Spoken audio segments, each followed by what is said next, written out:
Depuis 2 ans, tout le monde s'est lancé à la course anti-OpenAI, anti-ChatGPT, pour ne pas être largué si c'est la prochaine révolution.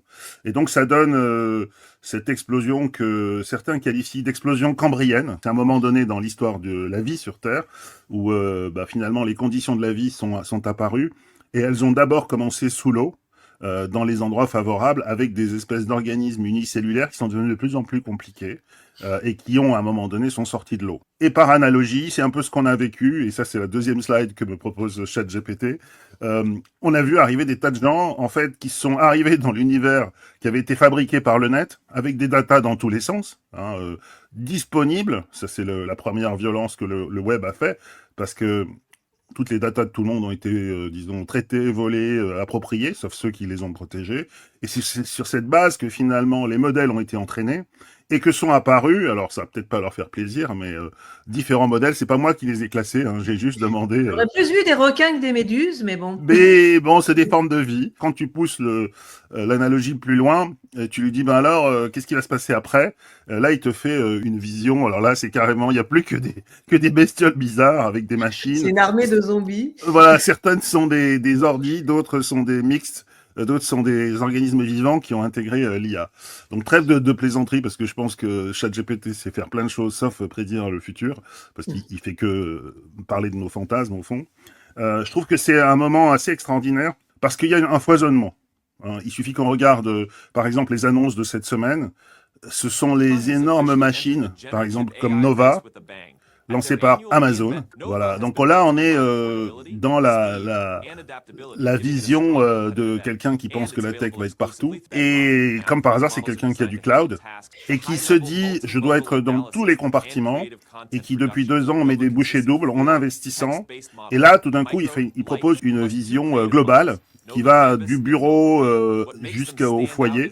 Et puis évidemment, ce qui va attirer les foyers, c'est la possibilité de créer des contenus, et surtout avec une capacité qui est unique, puisqu'ils ont en fait toute l'infrastructure. Et puis toute la création marketing pour les utilisateurs de AWS et les marchands d'Amazon.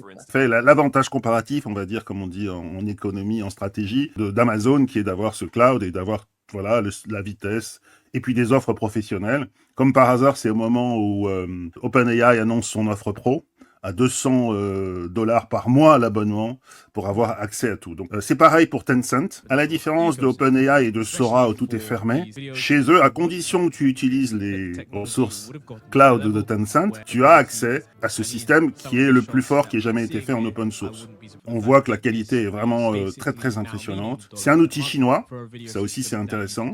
C'est cette explosion cambrienne qui est une espèce de folie un peu créative pour beaucoup de gens. Finalement, elle repose sur les mêmes problématiques technologiques et puis sur une démarche, on va dire, de positionnement pour avoir des parts de marché. Et elle est finalement pas très accessible aux petites boîtes. Le parallèle avec l'explosion cambrienne est assez bon, c'est-à-dire que ce qui vient de sortir, c'est des IA générales auxquelles on peut poser des questions, mais on sait que vient la phase des agents, c'est-à-dire au lieu de directement poser une question, on va aller demander à des agents de réfléchir pour avoir une pensée plus complexe.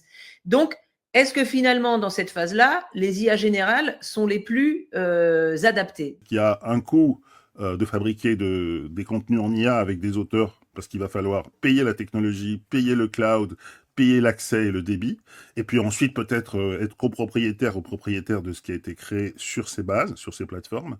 Et puis tu peux aussi effectivement imaginer que tu vas faire une proposition de valeur très personnalisée, où finalement le contenu dépendra de chaque plateforme. Pas oublier que l'IA remet un peu sur le métier le modèle du SaaS, puisqu'on ne paye pas par mois, mais on paye par token. Donc, ce qui rentre en ligne de compte, c'est l'efficacité en termes de token de l'IA. Aujourd'hui, les gens qui ont pris en main l'IA ne savent pas exactement combien ça va leur coûter. Alors, on leur a déjà fait le coût avec le cloud. Donc, les directions financières, quand on vient demander de l'argent pour de l'IA, ils se rappellent du coût du cloud où on leur avait dit ça va être une économie.